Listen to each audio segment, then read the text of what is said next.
Nakastigo mga kababayan ng DepEd ngayon ng mga congressmen sa hearing ng kanilang budget for 2025. Nahalukay kasi po yung inefficiency ng previous leadership. Grabe po yung nakalkal na problema. Kaya pala mga kababayan, bagsak sa PISA. Alam na, talagang mahina po yung pamamalakad sa DepEd nung previous leadership. Malamangan niya Mr. Maravillas, lalong umusok yung mga umusok si Inday at mga supporters niya. Iisipin nila mga kababayan na sinisiraan sila ng Congress. Laging ganon. Hindi po kayo sinisiraan ni numan ng Kongreso at kung sinong tao. Yung mga masama ninyong gawain at kapabayaan sa trabaho, yan ang sumira sa inyo. Tama pa? Ito yung balita ngayon sa Impact Leadership. Kimbo criticizes DepEd budget utilization, hopes improvement under new leadership. So sabi dyan mga kababayan, si House Committee on Appropriations Senior Vice Chairperson and Marikina 2nd District Representative Stella Kimbo raised concerns about the Department of Education budget utilization, yung paggamit niya ng kwarta. Pagkwarta niya, Mr. Maravillas, talagang may problema si Inday. Yun ang kainaan po ni Inday. Yung paghawak ng kwarta, ang problema, mga kababayan, yung ugali pa ni Inday, ayaw nang tinatanong. Sabi ni Inday noon, bigyan daw siya ng 100 billion, lahat ng problema sa DepEd, solve. Additional na budget, isosolve niya yung problema. Ipinagyan siya ng enough budget mga kababayan sa DepEd. Ito na nga ngayon yung nakalkal ng DepEd. Pero ang dami pa ring problema. Ang daming lumitaw na problema dito po sa hearing ng Congress. Problematic yung budget utilization, yung paggamit ng pondo na binagay sa kanila sa DepEd. So sabi dyan, Kimbo noted that while the efficiency in spending confidential funds was at 143%, ang bilis. The slow utilization of regular funds as highlighted in the 2023 Commission on Audit Report was troubling. Kaya nang tanggalan po ng budget sa confidential funds yung DepEd, saka yung Office of the Vice President, doon nagsimula po yung matinding pagtatampok. You see, 143% na niya yung spending sa confidential funds. Pagdating niya sa regular funds, napakahina. It is troubling niya. She emphasized that this inefficiency has resulted in delayed, partial, and non-implementation of various programs, leading to the wasted funds and time. Nasayang yung pondo po. Pati yung panahon, mga kababayan, nasayang. Time is gold. May nang leader talaga po si Pusit. Mabilis lang po magbuga ng tinta si Pusit. You see, Kimbo expressed hope that the new leadership under Education Secretary Sani Angara would bring renewed focus on addressing the country's significant education crisis. Yan yung sabi niya sa hearing kanina. O ngayon, hindi pa tapos mga kababayan habang ginagawa natin itong podcast. So sabi po ni Kimbo, mga kababayan, siguro wag na nating i-congratulate si Secretary Sani mismo, kundi i-congratulate natin ang buong bansa dahil nagkaroon tayo ng bagong pag-asa dito sa pagharap sa ating napakalaking education crisis. Nakakalungkot na pagdating sa COA report, yun ang isa sa pinakang malaking finding ng COA report. In 2023, low utilization. Ibig sabihin, mabagal ang paggastos at may natitirang pondo. So wasted funds, wasted time. Sayang ng pera po, sayang ng oras. Hindi nagamit para po sa tamang intensyon ng pag-allocate ng pondo. Pero pagdating sa confidential funds, 143% yung utilization. Kasi kala ni Inday, hindi ipapublicize yung audit. Ipinablish mga kababayan yung paggamit ng confidential funds niya. 125 million. 11 days, ubos, simot. 73 million mga kababayan, disallowed ng COA. Dito mga kababayan, sabi ng party list congresswoman, party list representatives na si Franz Castro, impeachable offense. So namomoro na si Inday mga kababayan. So sabi po ni Kimbo, ang efficiency pagdating sa spending ng confidential funds, 143%. Congratulations po. Pero pagdating naman sa regular funds, napakabagal po. May delayed, partial at non-implementation of various programs. Nakita ninyo kung gaano ka inefficient po yung previous leadership ng DepEd. Buti na lang po naisipang mag-resign. So yun ang pinakamaganda mga kababayan na nagawa ni Inday sa ating bansa, yung mag-resign siya as DepEd Secretary. Kasi bagsak na bagsak mga kababayan yung quality ng ating edukasyon. Kawawa yung mga bata kay Inday. And siguro diretso na siguro na gawin ni Inday ang ultimate sacrifice.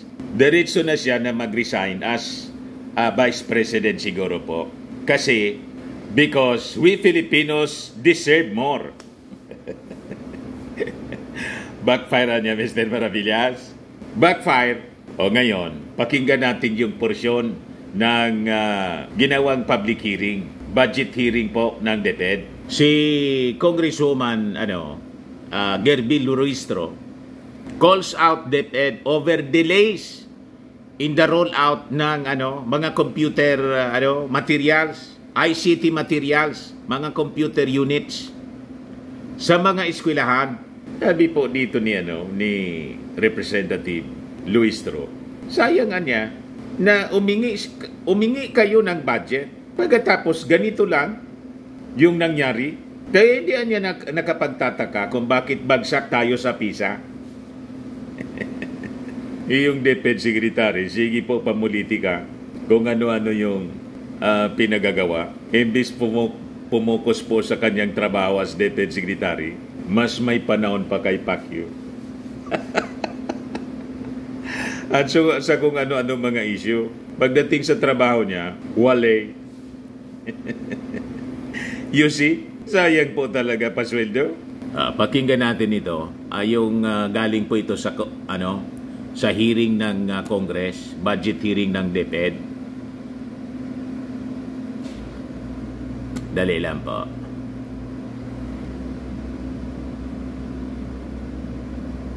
Po sanang tanungin government official from the previous administration of DepEd, the time of the previous secretary. In 2023 po ba, ano po ba ang ratio natin ng teacher to computer set at ng estudyante to computer set? Madam Chair? Sino ba in charge ng computers? Admin? Maybe our director for, because the previous undersecretary for admin has resigned, Your Honor. But we have with us the director for IT, that's Director Pitagan. Maybe we could ask that he be recognized to explain and answer the question. With your permission, Madam Chair. Director Pitagan, you're recognized. Blessed morning to all. Ma'am, for the student ratio, currently we are one computer per... if I may interrupt, we are asking for the year 2023, sir, so we can relate it with the result of the AOM for 2023. Ma'am, yun. For the 2023 fund, ma'am, the computer ratio is 1:9, meaning one computer, 9 students po. That is 1:9. One computer for 9 students. How about the ratio for the teachers? Ma'am, for the teachers, come on, we're getting the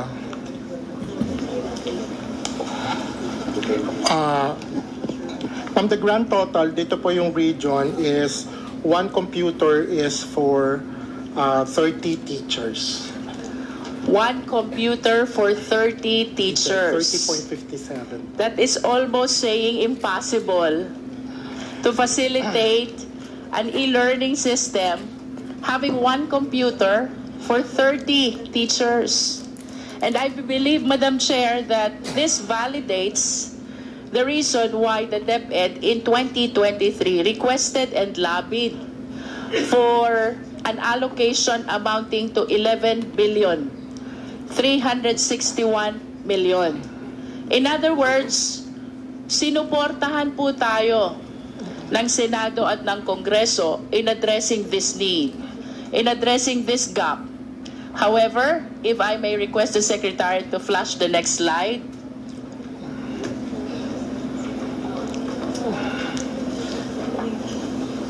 If I may invite your attention to the current appropriations.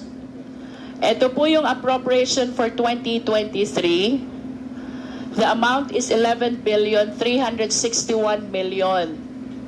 However, ang naging utilization po niya is only 19.22%. That is equivalent by way of obligation to 2,183 million and disbursement to 2,075 million. So, bakit po sa tindi ng pangangailangan natin for ICT packages, Madam Chair, out of 11 billion allocation, bakit po 2,075 million lang ang naging disbursement? Can we hear from DepEd? Please answer the question. May we direct Director Pitagan to answer, please? Thank you very much, sir. Ma'am, for the 2023, when the new administration came in, the priority was the continuing 2022. That's why for 2022 funds, we have the 92% obligation. Now, yung 2023, ma'am, tumawid ngayon siya na 2024. So right now... Madam Chair, if I may interrupt, Opo. Parang ang hirap pong i-appreciate nung naging explanation nyo na ang priority nyo is continuing, which is the budget from 2022. Why therefore did you request for 11 billion for 2023? Kung sasabihin nyo ngayon, ang priority nyo is 22, kaya hindi nyo nagamit yung 2023. Alam po ninyo, Mr. Resource Speaker, doon po sa amin sa Batangas, hindi po magkamayaw, hingi ng tulong na estudyante, teacher, and even PTA officers. Lahat ang problema nila, computer, laptop. Now we have this 11 billion budget. You requested this for 2023. Bakit po ang disbursement nyo 2 billion lang? Yun, ma'am. To answer the question po, in May 2024, nabili na po natin yung 2023 budget. Ang pending po natin, 95% na yung ating obligation. Kaya lang po hindi po nagre-reflect is because we are asking for the modification of the expense class from capital outlay to MOOE. Madam Chair, yun po bang May 2024 na sinasabi nyo, does this pertain to the 2 billion disbursement? Hindi, ma'am. This pertains to the 8 billion more na hindi pa na gagamit. So nasaan po yung 8 billion? Ma'am, yun, nagamit na po natin to. Where are the computer sets now? The computers now are being delivered to the schools. Yung pong hinahanap nyo na 20... Who can validate that information that they are being delivered to schools? Because as far as I know, napakatindi po ng pangangailangan for computers ng ating mga publics. If I may continue, Madam Chair, he made mention about the continuing appropriation. So let me invite your attention to color blue slide. Ayan po yung continuing appropriation. We have 9 billion budget. Tama po si Mr. Resource Speaker. May nagamit na 8 billion. But what surprises me a lot, punta po tayo sa baba. Both the current and the continuing has an accomplishment of 0%. What? That's our Resource Speaker of this report. This is as of December 31, 2023. And if I may add, Madam Chair, pagdating po natin dito sa accomplishment report, I hope the people of Batangas are listening to me. Para hindi na nila kulitin kung nasan itong mga physical computer. accomplishment, We're talking quantity, about percentage, 0. 2,349 LC, 2,648 smart TVs, 12,022 laptops, 7,558 laptops. That is for current appropriation. And for continuing appropriation, Madam Chair, ang hindi po na-deliver, 6,770 packages. And the breakdown is 4,067 LC, 337 smart TVs, and 2,366 laptops, with 3,161 laptops for non-teaching personnel. This is as of December 31, 2023. Nasaan po itong mga equipments na ito? Madam Chair, Your Honor, yung pong 4,067 laptops na-deliver ang 91.47%. Yung pong sinabanggit nyo na 337 packages ng smart TVs, na-deliver na po natin ang 91.6%. Dapat i-check po siya kung totoo. For teaching, na 2,366 packages, 100% na po na na-deliver natin to para sa mga teachers. At yung apps for non-teaching, na-deliver na rin po ito ng 100%. These are all accounted for the Fund 2022. May we request the Resource Speaker to submit to us the documents proving all the delivery? Yes, ma'am. And can we go, Mr. Resource Speaker, to the current appropriation? Para Nasaan sigurado po itong 17,019 packages under the current appropriation? Okay. Under the current appropriation for the e-learning cards, that's 1,655 packages. Medyo mababa pa po yung ating delivery dito, which is 3.44 delivery, because the contract, ma'am, the NTP was May to December. So ang target po before the end of the year, may bigay po yung lahat ng ELC. Sa STV naman, ma'am, it's the same. For 5,942 packages, it's 3.77% na po yung na-deliver. If I may interrupt, Madam Chair, in other words, the average percentage with respect to the delivery is 3%. Yes, ma'am. Out of the total number of packages. Yes, ma'am. Because the procurement of the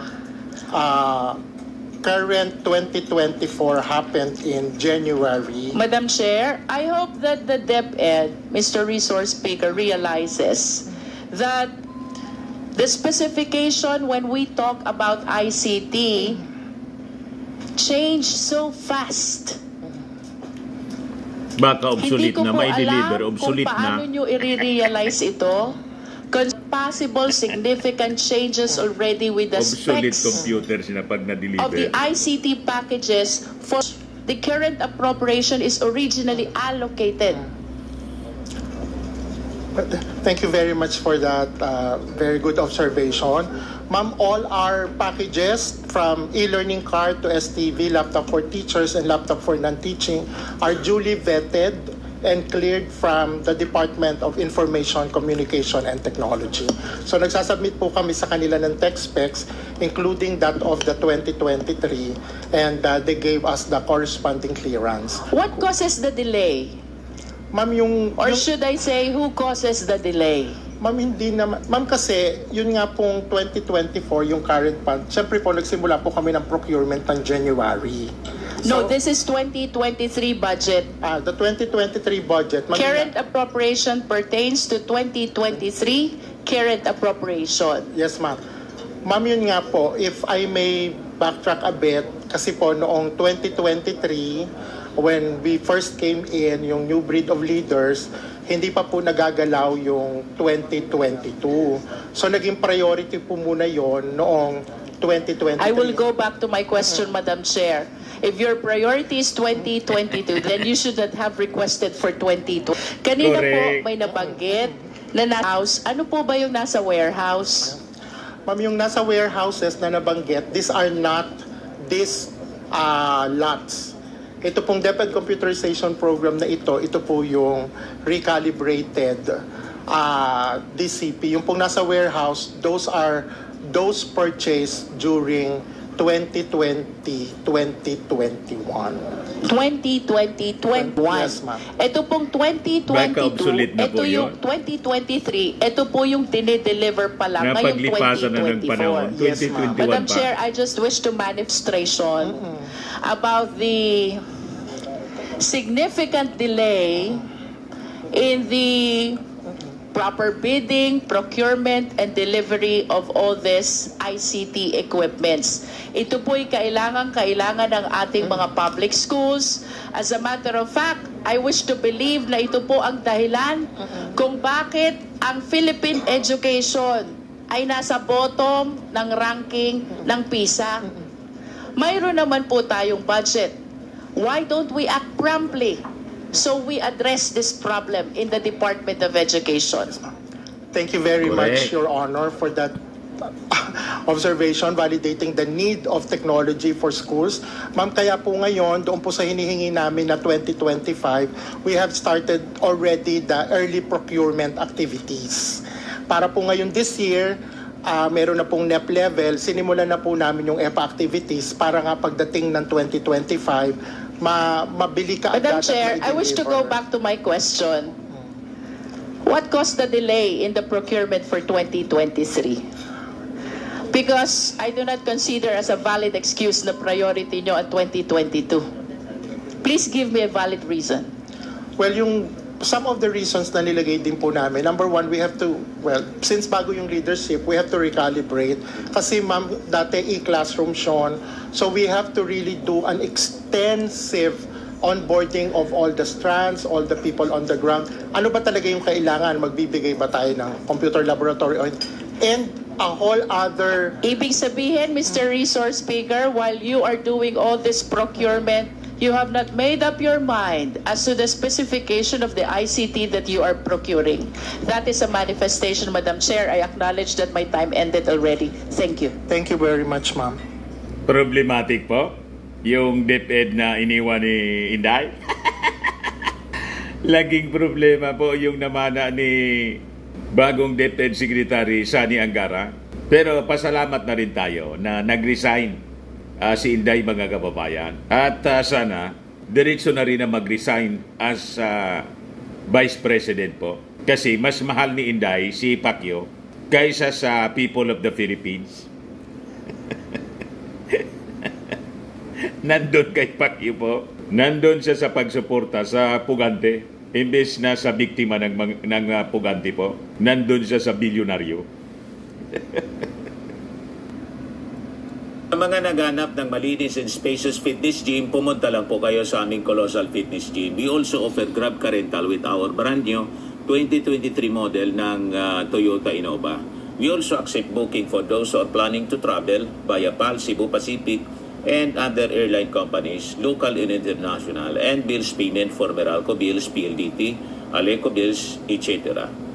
Ang Colossal Fitness Gym is located at 3rd floor Security Bank Building, Landco Business Park, Legazpi City, Albay. For inquiries, look for Chilon Maravillas. Contact number 0966-802-0949. Yan yung aming Innova. Lagi na pong matao sa amin.